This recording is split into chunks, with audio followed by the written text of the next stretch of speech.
ముందుగా ఆనపకాయ పప్పు చేసుకోవడం కోసం కాస్త పోపు వేయించాను. ఇందులో మినపప్పు, ఆవాలు, మెంతులు, ఒక ఎండుమిరపకాయ వేసాను. మా బాబు కోసం కాబట్టి కొంచెం కారం అది. దాంట్లో కొంచెం నేను ఇంగువ యాడ్ చేస్తున్నాను. ఇంగువ యాడ్ చేసిన వెంటనే మనం కట్ చేసుకున్న ఆనపకాయ ముక్కలు, టమాటా ముక్కలు పోపులో వేస్తాం. వేసి ఒకసారి చక్కగా కలిపాక కాస్త పసుపు యాడ్ చేస్తున్నాను. ఒక 2 చిటికెలు పసుపు, కాస్త ఉప్పు యాడ్ చేసి దానికి ఒకసారిలా చక్కగా మనం ఇలా కలుపుకొని మూత పెట్టుకుంటాం. ఇలా మనం కలుపుకున్నాక మూత పెట్టుకుని ఒక 10 మినిట్స్ అలా కొంచెంసేపు మగ్గుతుంది. ఆ పచ్చివాసన కూడా పోతుంది. పోయాక చక్కగా మనం వేపి పక్కన పెట్టుకున్న కందిపప్పు, ఎందుకంటే పచ్చిపప్పు కన్నా మనం వేపి పెట్టుకుంటే చాలా టేస్టీగా ఉంటుంది పప్పు, అది కూడా యాడ్ చేసుకుంటాం.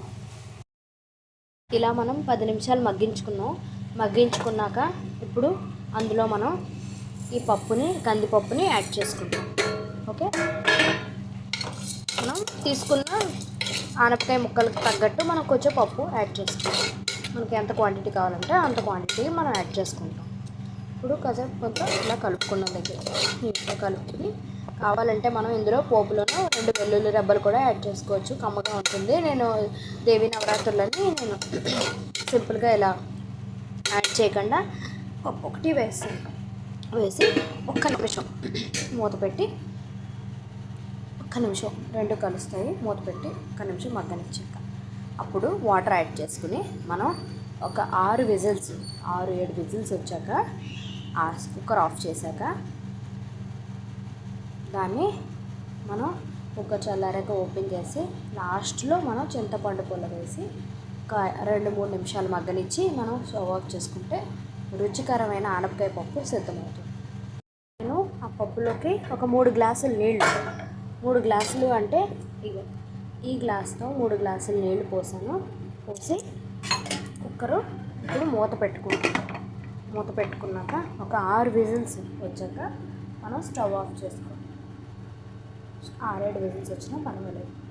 మన కుక్కర్లో చక్కగా పప్పు ఒక 6 విజిల్స్ వచ్చాక ఇలా చక్కగా ఉడికిపోయాక లాస్ట్లో మనం ఇలా కొద్దిగా టామరిన్ జ్యూస్ యాడ్ చేసుకుని ఒక 5 మినిట్స్ దాన్ని ఉడకనిచ్చాక పప్పుతో పాటు మనం స్టవ్ ఆఫ్ చేసుకుంటాం. ఇంతే సింపుల్గా మనకి ఆనపకాయ పప్పు రెడీ. Thank you. ఆ వీడియో నచ్చినట్టయితే ఒక లైక్ చేయండి ప్లీజ్. మొదటిసారి చేస్తున్నాను, సో వీడియో చేయడం నాకు ఇదే కొత్త. సో ఏదైనా తప్పులున్నా అందరూ క్షమిస్తారని ఆశిస్తున్నాను.